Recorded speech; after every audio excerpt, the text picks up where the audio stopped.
ujë me sot buke dhe me limon. Përpara se të fillojmë me videon, na bëni subscribe. Të shumt janë ata që kanë quajtur tonikun e sodës së bukës me limon një kurrë të mrekullueshme. Limoni është shumë i fuqishëm kundër baktereve dhe mikrobeve.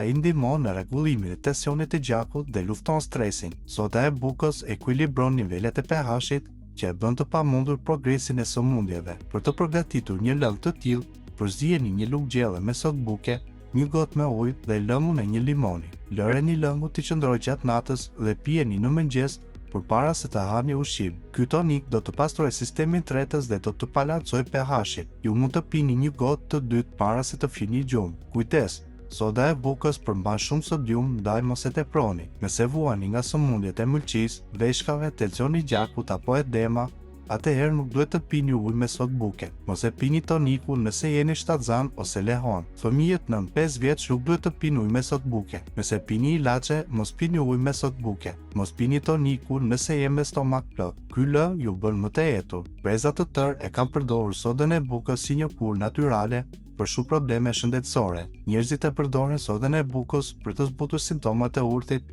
apo për të zbardhur dhëmbët. Soda e bukës ndikon tek qelizat mesenteriale, duke ndihmuar trupin që të mos jetë në sulm, duke bërë që reagimet agresive të imunitetit të jenë të panevojshme. Ju ftojmë që të klikoni like dhe subscribe për të mos humbur asnjë nga videot tona të fundit. Faleminderit.